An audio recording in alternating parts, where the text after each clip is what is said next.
Word.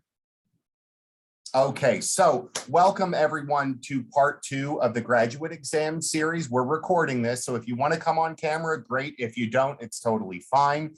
My name is RJ Portella. Some of you already know me. I'm one of the learning specialists in the Learning Center. I may have met you over the Summer Institute or along the way. And today we're going to talk about the graduate exams. Do me a favor, I'm having some issues with my computer. Please, someone thumbs up or unmute. Let me know if you can see that slideshow. All right, great. I can see it. Thanks, great. So if you weren't here last time, it's totally all right. We're going to go through a little bit of a recap, and we're going to talk about how to afford these grad exams and also what some free test prep resources are. So if you don't already know, this is me. I'm not going to read through it, but the bottom line is I have been coaching standardized tests and the grad exam process since peer tutoring in high school and along the way. So I have about 30 years of experience tutoring these and shepherding students through the process. So if you look at the bottom there, there is my email. But remember, you can always get in touch with me through Dr. Mayers or anyone at EOF. So if you ever have any questions, and trust me, you're going to have a lot of them, and that's okay. Please always make sure that you reach out to me along the way. If you ever have any one-off questions, if you want to sit and have a meeting with me, totally happy to help you.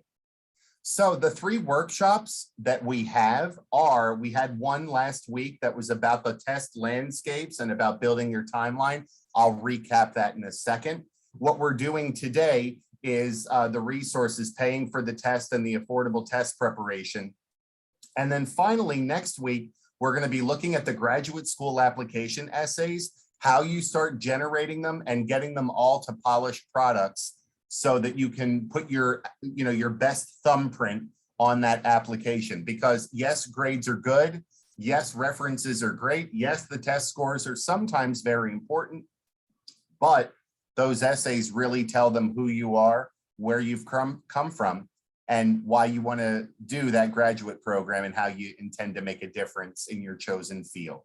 All right, so let's take a look at the agenda. We're going to recap the first workshop. I'm going to tell you about the costs of the exams. Don't freak out over it, because there is help. And then we're going to talk about how to afford the test costs and also a whole bunch of free test prep resources. And then finally, looking ahead to personal statements. Okay. If you do have questions, what I would encourage you is you can either throw them into the chat, although it's going to be a little difficult for me to monitor. And I'll definitely check the chat at the end, but you're also welcome to unmute and ask questions. There's going to be a halfway point and then also at the end. Okay. So let's take a look at the recap of the first workshop. Number 1, it is recorded, it is available, and you will also have access to the Google Slides that I'm showing here, so that if there are any links that are helpful to you, you can always take a look at them. And we also covered 6 of the most common tests. Now, you may be sitting there and being like, well, I'm going for the LSAT. I really don't care about the other tests. I totally get it. This is a broad overview of everything. So, if you are someone who wants the LSAT, obviously you'll zero in when we go over LSAT stuff. But if there's anything else, you're going to get a sense of what kind of resources are out there and what you need to do to create your own personal discipline to make sure you get these tests done and to the best of your ability. But keep in mind, you always have help along the way. It's what we're here for, and we want you to rise and fly and succeed and go do great things in the world. So I'm going to draw your attention to the bottom here. This is the quickest recap of the first presentation that we had. Number 1, you want to decide on your graduate program, and you need to find out what test is required. And when they say, take a look here, if it says that it's recommended, treat that as required, right? You don't want to show up and kind of have like holes in your application process. You want to put your best feet forward.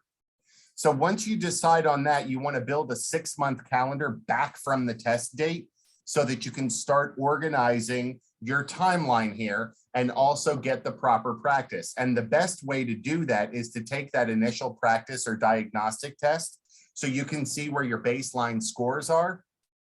and also start building resources to help you along the way. Because with all love in my heart, I've been doing these tests for a long time. What students do is they're like, yeah, I want to do this. I'm going to do this. It's going to be great.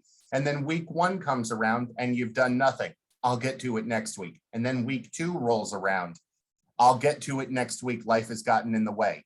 I want you to treat this like you would showing up to a class. It's non-negotiable time that is a direct investment in your future. Okay. And when you take that initial practice diagnostic test, you're also going to want to be looking at setting a goal date to take the actual test. But you also want to make sure that you have time built in for a possible retake in case it doesn't go well the first time. And then finally, you can always talk to Dr. Mayers or me for resources and how to proceed. We will take you through the entire process. Okay. So now that we looked at a recap of the first workshop, let's take a look at the real deal, which is the cost per sitting. And I'll give you a second to take a look, depending on the test that you want. You know, the GRE is your general graduate admissions. It's like the SAT for general graduate school.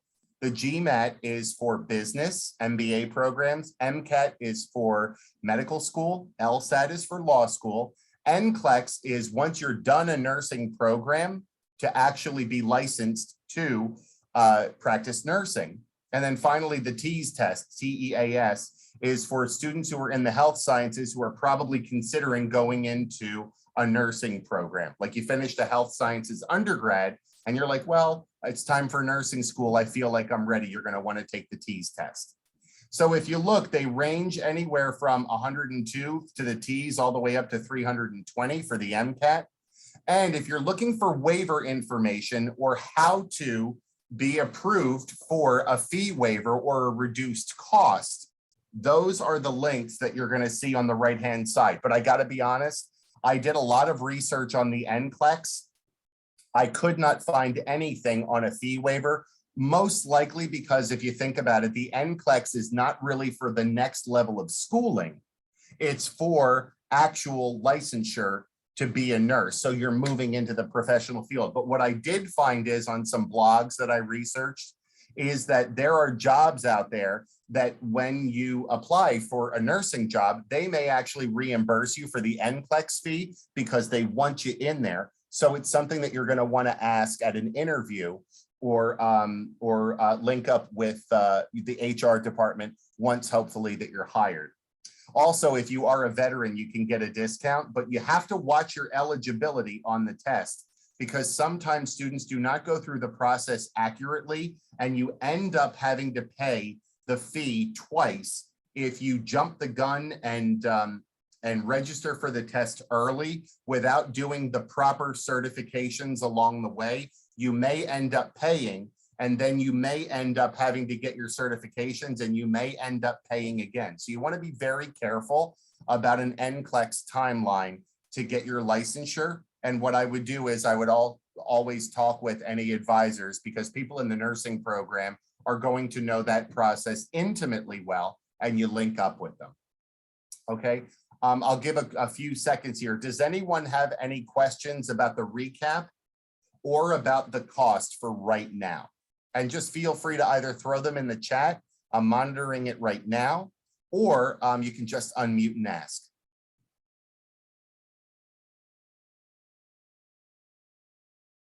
Okay, James says he's good. Anybody else?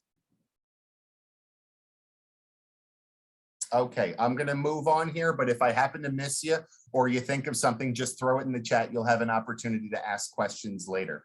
So let's move on to the free test prep resources. Now, here's the good news. If you leverage your online presence and you do a little bit of research and you follow the links that I have provided for you, you're going to find a very high degree of very significant, substantial, and helpful online free resources. All right. Remember that you could hire a tutor if you want to, but the whole purpose of these workshops is to get you to either reduce or eliminate the cost of having to hire a tutor. Not gonna lie, if you were to look for, let's say a GRE, the very baseline test, not the specialty lawyer, medical school, nursing, and you were doing a full tutoring program one-on-one, you're looking at anywhere between $3,000 and $5,000. Ouch, right? And there's no guarantee. Tutoring is a great industry. I've been a private tutor for 30 years. One of the hardest parts about that industry is there's really no score guarantee. And any place that tells you there's a score guarantee, I would be very cautious of that. How are they supposed to have control over what happens in the testing room? That's you taking the test. So the whole point here is to give you free resources. So now what I'd like to do is I am going to talk to you about overall ways to gain knowledge before we go into those 6 tests. Take a look at this slide and take a look at number 1. You want to talk to people who have already taken the exam. We know a bunch of students who have already taken them, and we have already started connecting EOF students to people who have taken these tests before. Also, there are a ton of blogs online that are usually available directly on the websites that you can read about people's experiences. But you also want to be careful. Remember, you are a unique test taker. You can gain some insight from other people, but you're really building your own experience. Think about this, like rate my professor. Cool story, bro, rate my professor. But if people are leaving negative reviews or even positive reviews, you have no idea what that reviewer brought to the table. Maybe they never showed up for class. Maybe they were consistently handing in assignments late, and when the professor didn't give them what they wanted, all of a sudden it's a negative review. Yelp is the same way. So I just encourage you to be a little cautious and keep an open mind about what you're reading in blogs. You are building your own experience. Number 2, you want to talk to program advisors or any managers. For example, go to the nursing school if you're dealing with the NCLEX. If you're talking about the LSAT, contact the law school, right? You will not be the first person. You will not be the last person who has ever contacted them to ask questions about the process. A lot of times they have resources, or they may have referrals to other students who have taken the test. A lot of times you'll find people working in the offices who may have already taken the test and have experience with it, whether they're an intern, an admin, whatever the case is. So you want to be asking questions about any referrals that they might have to resources or people they can connect you to. Also, brick and mortar libraries. A brick and mortar means like an actual physical space as opposed to an online presence. A lot of those libraries will have test prep books already in their stacks. You want to be careful though. For example, we're in 2022, and if you're looking in the stacks and the books are from like 2017, I don't know if I love that much. There may be an evolution to the test, and those books are outdated. For example, the MCAT, they update it every 2 years or so to keep current with trends in the medical profession. And if there are trends in the medical profession, the MCAT is going to reflect that as they move forward. So you want to take a look in those libraries, but remember, in the Learning Center, we also have a test library that we are building. And also you're going to find a bunch of free resources that I'm going to direct you to online. Take a look at number 4 here. A lot of the tests will have, and you may have done this for the SAT, they have like a question of the day that you can sign up for a free account. And then that question of the day either comes in the form of an email, or you may actually have it on an app. It's linked to an app on the phone where it will send you the question of the day. So if you're sitting on the train, or if you're waiting at the doctor's office, or if you're just screwing around on your phone, as we all do, right? You can take a moment and practice a question of the day. And the more you expose yourself to the material, the more you're going to gain knowledge and be like, you're going to have that moment where like 2 or 3 weeks or so in, where a question's going to come up and you're like, oh my God, I got it right. And I knew exactly what to do. And that's a good feeling. Keep that momentum going. Also, to gain knowledge, make sure that when you are looking at any kind of test prep books, any test prep book worth its weight in salt will have detailed answer explanations after each of the exercise sets or the practice tests. You want to read those explanations carefully, and you're not going to want to blow through the question and be like, oh, I read it, I got it. When you come up against a concept that you don't know, Take the time, slow it down to 10 miles an hour and really spend time looking at that question, because you're going to see on the GMAT, the GRE, and the LSAT, you're going to see the same kinds of questions tested in different ways. So once you know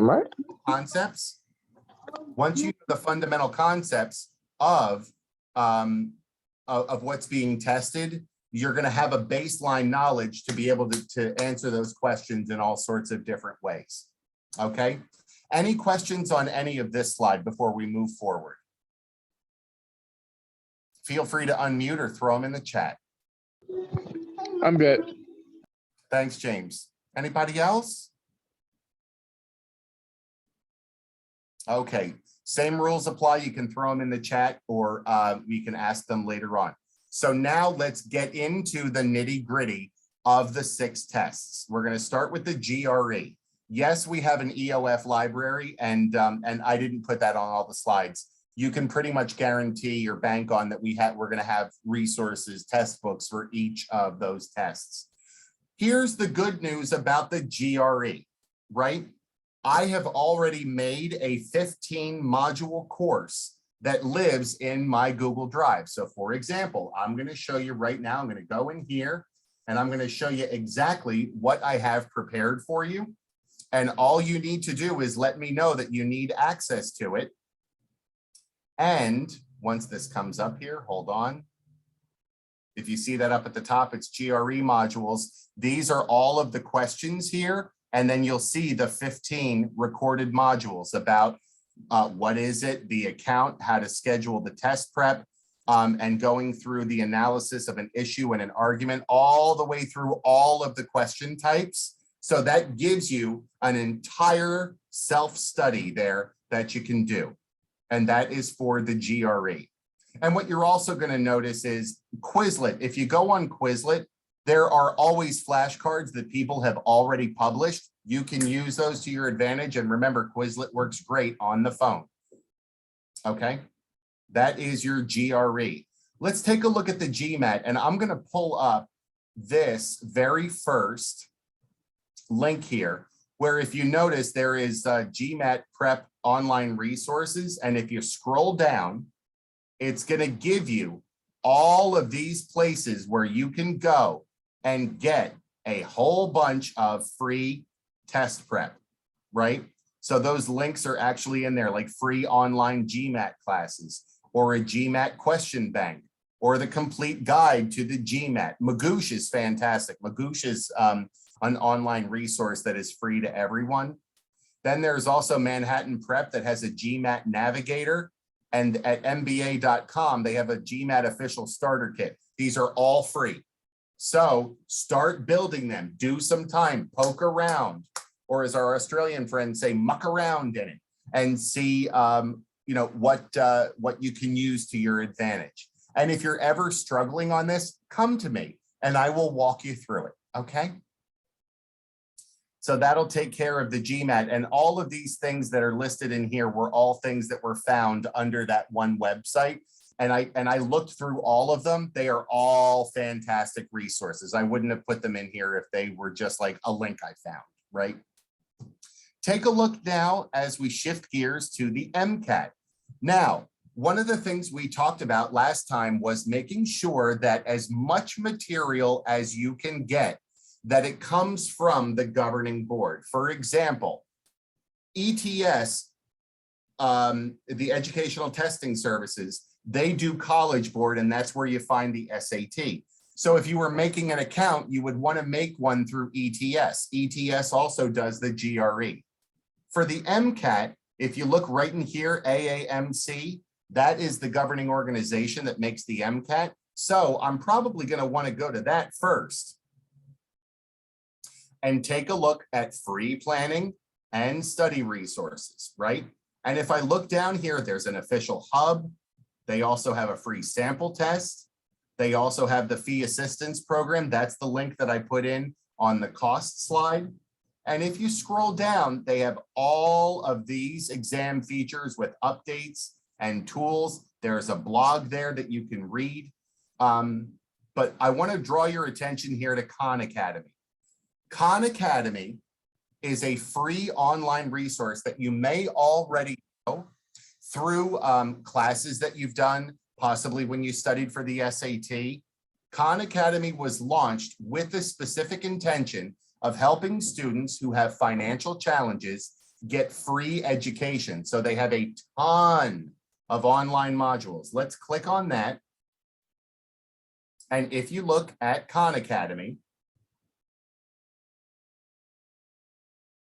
they have all sorts of MCAT here. They have a course summary, and then you see how it goes through everything. Now, if you're looking at this and you're saying, wow, that is a lot. Well, of course it's a lot. If you're studying to be a doctor, you're going to have to know biomolecules and organs and cell systems and everything to make sure that you are succeeding in medical school. So if I look at, biological and biochemical foundations, it's going to bring up all of these modules, and it also has free practice questions. So you can go through all of those, and you can start gaining an understanding of what you know, what you don't know, and very clearly where you need to move forward. So Khan Academy is great for the MCAT. It is also great for the LSAT. And here comes the LSAT right now. From LSAC, the Law School Admissions Council, there is another set of, as it comes up now, a whole bunch of free law school tools and resources that you have. You sign up for a free LSAT prep account. You also have Law School Unmasked down here that demystifies the experience of what a first-year law student is like. It has events, it has professional development opportunities, which I know are outside of the tests, but part of being a professional is engaging in networks. Just like you were engaging with your professors with EOF, you are building your network, some of whom you're going to pull letters of reference from if you've connected with them. There are also some blogs that are down here, as well as quotes, and they have a ton of things for free where you can create an account, or if you wanted to unlock a next level up, very easy is $99. And when I say very easy, if you have the $99, but we may be able to help you with it, right? But $99 to do some self-study is a lot better than paying for an LSAT. You're looking at $4,000 to $7,000 for a one-on-one tutor. Ouch. Okay, so there are the resources from the Law School Admissions Council for the LSAT.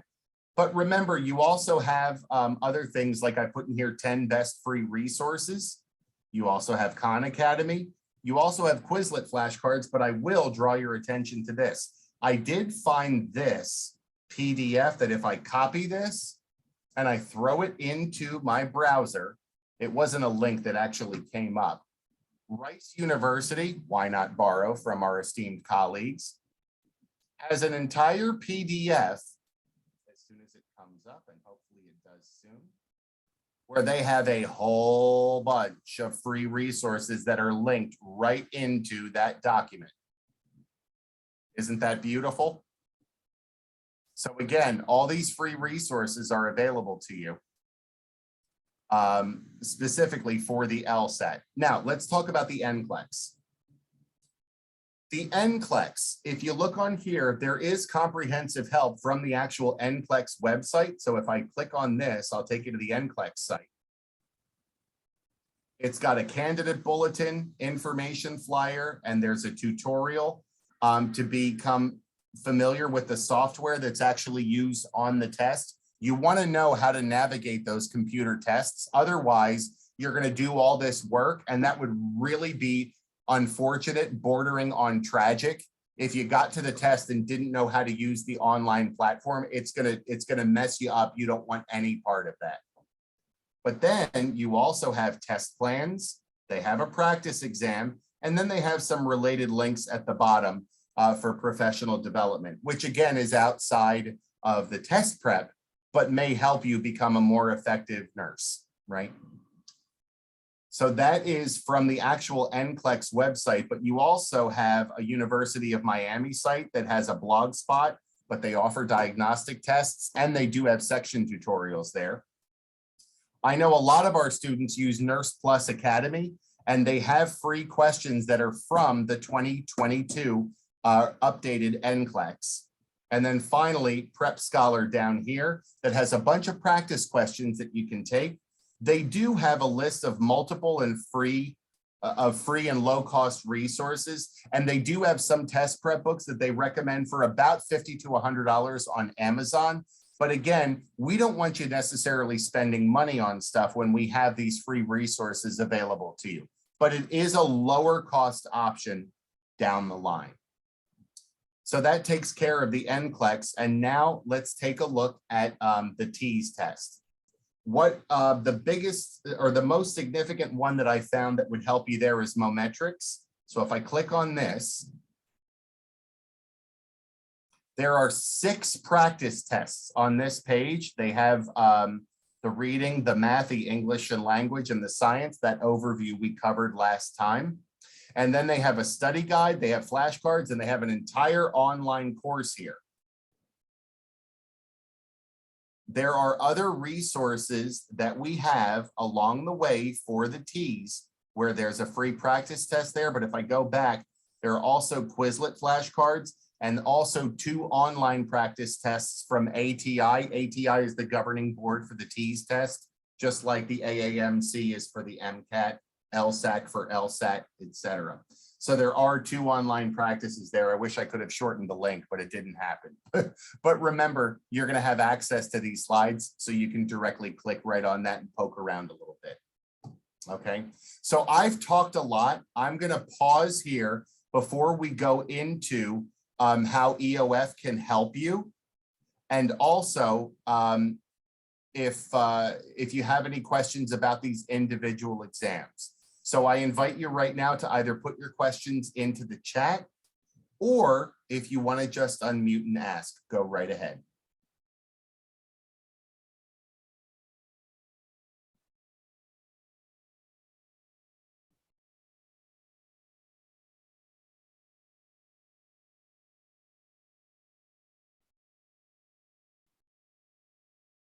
Okay, I'm not seeing anything pop up. I'm not seeing any microphones unmute. Okay, you'll have an opportunity to ask any final questions in a moment. But now what I'd like to talk with you about is how EOF can help you offset the costs. I want you to look at the very bottom there. In terms of EOF helping you, you have to do your part so that we can help you.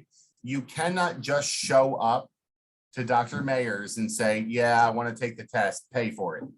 That's not how this works. Remember, you've got to do your part. But if you are serious about this, and we all hope that you are because you have a ton of help available to you, if you come to Dr. Mayers, be ready with the following information: knowing what test you're going to take, what programs or schools that you are applying to, and if you already have your goal date set. You then can identify what testing center you intend to take the test in. And you have a diagnostic test done and marked. And I am standing by to sit with you, whether it's virtually, if you want to show me the results online and tell me a little bit about your experience, or if you have a paper test and you come in and you show proof that you have the diagnostic test marked. I'm also going to want to know what areas do you intend to work on based on the results. If you have all of these things in place, then it is very clear that you are serious about this and you have identified all of the things you need up front to set that 6-month timeline into motion to take the test, but also leaving a little time in case you need a retake. And then Dr. Mayers may be able to help you with the cost of the test registration. And you would have to sit with her because she would be using, something through the university to approve the payment through EOF. So if you have all of these things ready to go, EOF may be able to help you offset the cost, which is a beautiful thing. and then you can bypass all of the paperwork that you would need for fee waivers. If you're going through the testing site and you're looking for a fee waiver, you're going to have to produce proof of income. There may even be a tax document that you have to come up with. And that's an awful lot of work where EOF with their generous heart and in the spirit of helping our first gen students to succeed, EOF may be able to help you there. All right. But you've got to do your part in that. If you don't do your part, it's going to be very difficult to approve that, because we can't be spending money and then you dip out on the exam. That's not fair, first of all, for you in and of yourself to be depriving yourself of an opportunity to advance, but also you may have taken a spot away from someone else who is serious about it. And don't get me wrong, we know that there are a lot of factors that go into this. Maybe you were looking to take the test, and maybe something happens in life, because we all know life loves to show up without our permission and throw us some curveballs, right? But if you come in with those items ready, we may be able to help you. Okay. Any kind of final questions before we move on and look ahead to workshop number 3, which arguably I think is one of the most important out of the 3. Any questions? Dr. Mayers, do you have any questions that of anything I might have missed? No, I do not have any questions. I wanted to apologize for earlier. This is the fun of working from home, is right your house. So yes, to reiterate what RJ had said about resources, we do have some funding to help with students who are planning to go to grad school. So this would either be towards helping to pay for the actual exam, depending on what it is. And then, or if you're looking at like maybe a prep course or something like that you want to take, we may be able to support that as well. We're also, we do have a library that's already been started, and it has, I believe, at least one copy of everything. So like MCAT, LSAT prep, GRE, GMAT, we have all of those. We do plan to add more. So if there is a resource that you need, let me know. But yeah, what I would say is that we need, because this is through like a state funding initiative, these things have to be paid for in advance. So you would have to be, like RJ mentioned, be serious about taking the exam or have an actual date scheduled. Otherwise, I can't just like give you funds for something for 2 years from now. If you're like, I'm not ready to go to grad school, or I'm not ready to take an exam yet, that's completely fine. You're more than welcome to maybe just like have some of the resources that we have, like a book or something, and start looking at it and start thinking about what makes sense for you. But yeah, reach out to me if you think you might need some support, and we can see what we can do. Okay, Dr. Mayers, there was a question, a private chat question, so I want to identify the person. The question is, I have a question pertaining to my personal situation. I need to take the NCLEX prior to completing my final semester at Rutgers for the bachelor's program. Would I be eligible for help? So that's a great question. So I am trying to confirm that we can use the funds towards NCLEX, because there's a lot of students who need to take the NCLEX. So once I find out the answer to that, I will reach out and let you know. All right, and I will let you know who the person is after we're done here. Great. Okay, great. All right, thank you for that question. And then finally, we're going to look ahead here to workshop number 3, which is going to be next week. And if you remember, I'm going to go back to one of the first slides. That is going to be on Thursday during free period, 12:45 to 1:45. And even though some people may not need to take these tests, you may know other people in EOF who are considering grad school. And if that is the case, just like when you applied to undergraduate, you're going to need the personal statements and the essays. Not only that, you're also going to need letters of reference, and this is very important. So what we're going to talk about is about how to generate and polish those products. We're also going to talk about letters of reference, who to ask, when to ask, and anticipating asking. For example, if you have a relationship, maybe with an EOF counselor, a professor, etc. And you kind of disappear on them for a year and then circle back and say, hey, can I have a letter of reference? That might be a little difficult for them to approve it, because a lot of that information that they had may have evaporated over time. So we're going to talk about building those relationships and also anticipating asking them. But again, you want to keep in touch with these people so that when you do ask them, when you do need it, that it is available to you.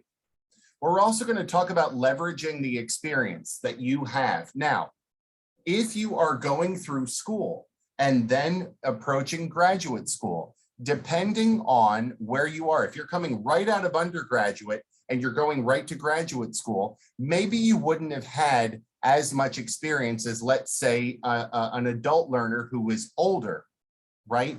But that doesn't mean that you shouldn't be gaining some experience now. So we're going to talk about how to link with the Career Center to see what internships are available, what jobs might be available, even if it's part-time, it is still practical work experience that you can bring to your application. And also, I want you to start thinking about your best written work. Start thinking about papers that you are the most proud of that may link to your graduate program, because some programs want you to submit a writing sample. And if you're going to submit a writing sample, it should be good, right? Finally, leveraging resources. We're going to talk about writing assistance in the Learning Center. And also you have the Writing and Design Lab available to you. Either one of those, or I would even argue both, are the best way to go, because you always want to get multiple perspectives on your writing. This isn't about, and you all know this because we all work at or go to a research university, a decent level of writing is expected out of our students here.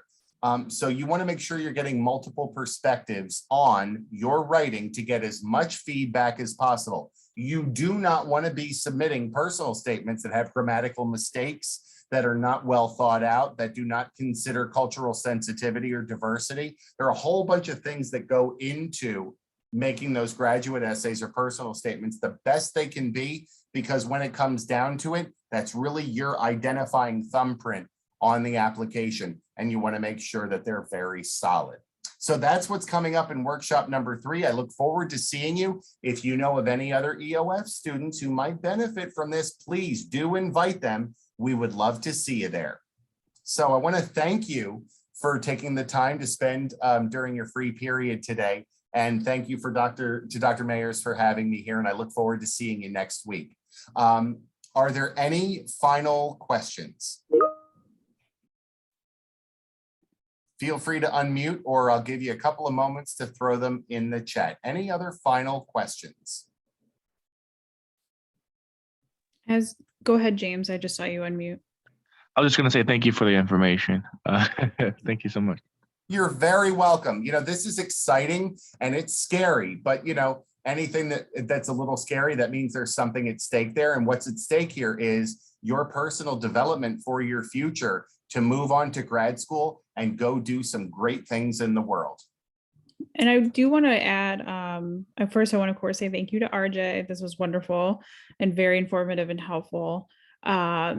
I want to add for next week's workshop as well about the purpose statements, that I also feel like if you're still kind of on the fence about graduate school, it still would be a good workshop to attend, because purpose statements are very similar to things like cover letters when you have to do a job application. A lot of it is just, how do you sell yourself to that particular entity or person or program in a way that highlights your skill set, your knowledge, your experience, and in a way that says to them, like, I am the candidate that you're looking for, like I am going to add value in this way.